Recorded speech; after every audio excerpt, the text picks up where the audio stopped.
Pagkatapos gagawa kayo ng panawalang batas, sa definition pa lang, dispalinghado na. Alam mo, Kuya Benny, kung ba't napunta sa ganun? Hindi naman yun talaga yung kanilang gusto mangyari. Hindi paggawa ng batas, kundi usigin ang inaakala nilang tao nagkasala. Tayo ba taga-usig? Pag ang isang tao ay nagkasala, Kuya Benny, alam mo naman yan, pumunta ka sa piskal. Korte. Pumunta ka sa korte. Ang Quadcom po ay hindi piskal yan. Lalong-lalong hindi korte. So, ayon sa sinabi ng Korte Suprema sa maraming pagdidesisyon nila. Pag sa inyong gawain na kayo nag-iimbestiga in aid of legislation, sabi niya, at nakabangga kayo, nakalkal ninyo isang bagay na maaaring nagkasala ang isang tao, iparti nyo na yun sa piskalya at sa korte. Yun po yung sinabi. Huwag na kayo magpakadalubhasa na kayo-kayo ng mismong magkunwari na korte at saka piskal. Which is yun ang tamang proseso talaga. Ibigay mo sa tamang pagka nakita mo na, maaaring nagkasa, sa katatanong mo, maaaring nakagawa ng iyan mo na. Actually, nakausap ko rin po yung ibang mga abogado natin, kaibigan, mga piskal, medyo bumaba talaga yung moral nila sa naganap na... Kasi maaaring mawalan na sila ng trabaho. Naalala mo ba yung dating chief ng National Prosecution Service? Ano na yung malkontento. Malkontento. Nawalan ng, hindi na kontento. Nag-resign. Umalis. Tumalas siya, sabi niya, babalik ako sa private sector. Siguro nakita niya. Akanya, at the rate the Quadcom is going, palagay ko maaaboli sa National Prosecution Service. So, uunahan ko na sila kanya. Nag-resign. Ang ating Prosecutor General. Prosecutor General, nag-resign. Kasi kumbaga, talagang masakit para sa kanila. Na yung pagsusunod nila ng kilay. No? Bilang abogado, bilang mga piskal, ay pwede na pala i-search sa Google ang mga batas ngayon ko. Isipin mo, bawat munisipyo, practically bawat munisipyo ng ating bansa, palagay ko mga 1,000, halos 1,500 municipalities sa ating bansa. Merong piskal dyan. Fiscal office, At meron din korte dyan. Kung hindi man RTC, maaaring Municipal Trial Court, o kaya pinagsanib na Municipal Trial Circuit Court, whatever. Nakatalatag po lahat yan. Functioning po lahat yan. Naghihintay sa ating mga mamamayan na pupunta sa kanila para maghain ng mga asuntong naiisip ng taong bayan.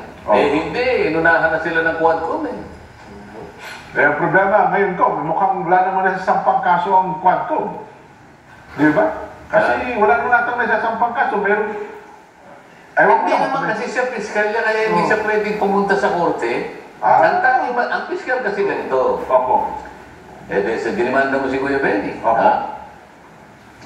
Napagtibay ng napagtibay ng piskal na mayroong dapat sakutin si Kuya Benny.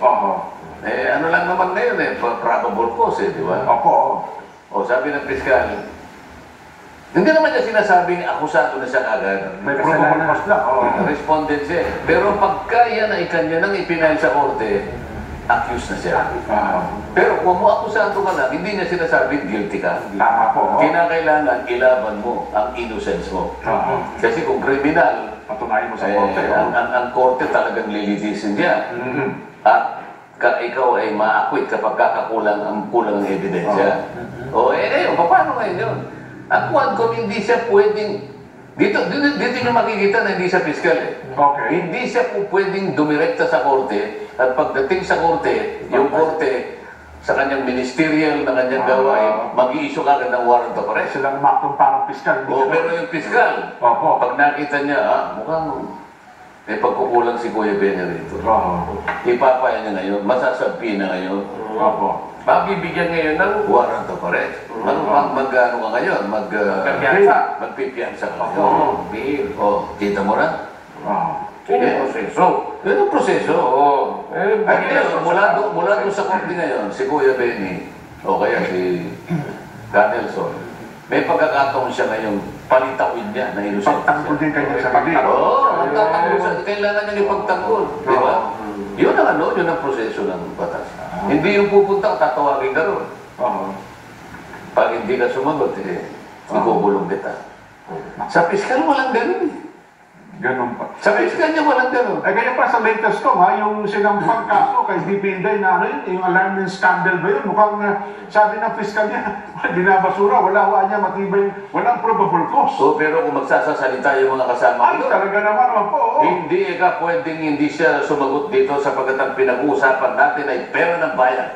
Walang sino man ang makaiiwas sa pananagutan na kinakailangan nating litisin sa liwanag ng pagkakagasta. Oo. Sa aming nakikita rito, Ang tibayan niya ng di ebidensya. ba? Oo. Ang tibay ng ebidensya rito. Oo. Oh, sa kaisipan ng ating mamamayan, guilty na lahat tayo. Ngayon na nga. Yung mga tao.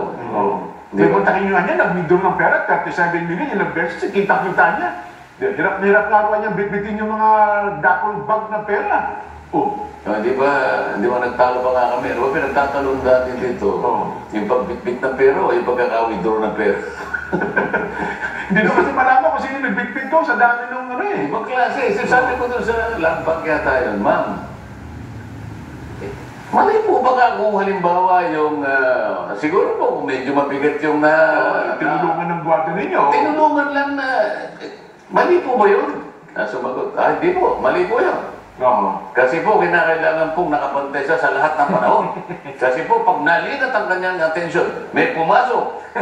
Akala mo naman alam po ninyo yung mga gwardiya nakikita ko sa ibang establishment. Ito po, alam din ninyo. Oo. Pumunta po kayo sa mga food chain.